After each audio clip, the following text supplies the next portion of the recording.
governador eleito pelo estado aqui de São Paulo, teve as contas reprovadas pelo Tribunal Regional Eleitoral. De acordo com o tribunal, há inconsistências apresentadas e falta de explicações quanto à contratação de uma empresa de comunicação e doações de campanha de pessoas físicas que não poderiam ter realizado a doação eleitoral. Tarcísio de Freitas, durante a concorrência ao pleito de governador, gastou pouco mais de 35 milhões de reais e o Tribunal Regional Eleitoral aponta omissão, então, de despesas e irregularidades no uso dos fundos partidário e eleitoral.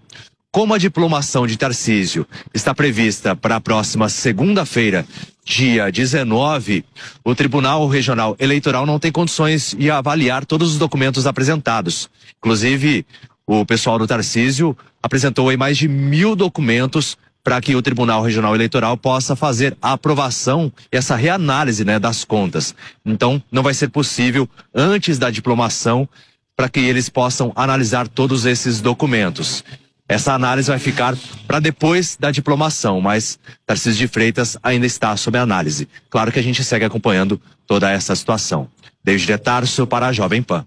Não, então, eu banquei aqui sobre essa dificuldade que o político tem no processo eleitoral, Emanuel, porque são muitos detalhes técnicos, que você precisa colocar numa planilha e apresentar para o tribunal. Mas William, me perdoe, antes de tudo, eu vou aproveitar até a presença do Fernando. Fernando, prazer estar contigo aqui. Eu não consigo pensar o que seria pior, o Haddad ministro da Fazenda ou a chapa do Tarcísio Cassado e o Haddad governador de São Paulo. Então a gente tem são cenários tenebrosos, hein, Fernando Conrado? A gente tem que... Horripilantes. Tem fogo a frigideira.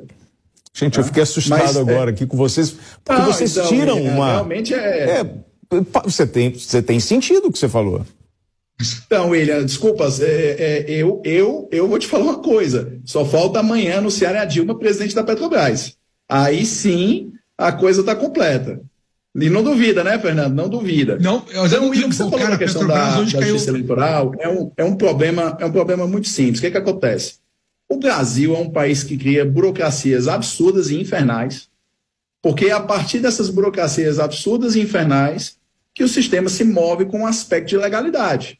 Se o Brasil tivesse menos burocracia, você teria menos corrupção, você teria menos cargos públicos de livre nomeação, você teria mais facilidade de prestação de contas na justiça eleitoral, você tinha menos formas criativas de se desviar o dinheiro do orçamento. Mas a justiça eleitoral, o sistema como um todo, não adianta, William, ele é feito para ser complicado. Eu vou te dar um exemplo assim, claríssimo de uma coisa boba que as pessoas não pensam. Por que os processos judiciais têm que demorar tanto no Brasil? Por que uma pessoa que entra com um processo judicial leva 10, 15, 20 anos para ver o processo dela do começo ao fim, incluindo a fase de execução?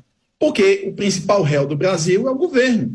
Então o governo ele quer que a dívida demore muito, porque historicamente, na maior parte dos anos da história do Brasil, a correção da dívida na justiça é menor do que a correção pela inflação.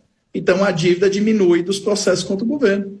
Tá? Então é muito simples. Então tudo é feito no Brasil para prejudicar o contribuinte. Por quê? E é justamente esse ponto. O Fernando, com certeza, eu já vi várias publicações na rede social, o Fernando vai concordar comigo. Tem primeiro um problema de mentalidade que a linguagem controla. Eu não sou contribuinte. Alguém chegou para mim e perguntou se eu quero pagar imposto, eu sou obrigado.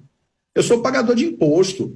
No dia que as pessoas entenderem que elas não são contribuintes, são pagadoras de imposto, elas vão exigir. Quando você entende que você paga, tem uma mudança psicológica no seu cérebro e você passa a exigir. Nós vamos exigir menos formalidade, nós vamos exigir mais eficiência, nós vamos exigir menos corrupção. Porque hoje as pessoas se movimentam para fazer as exigências só quando é muito escandaloso.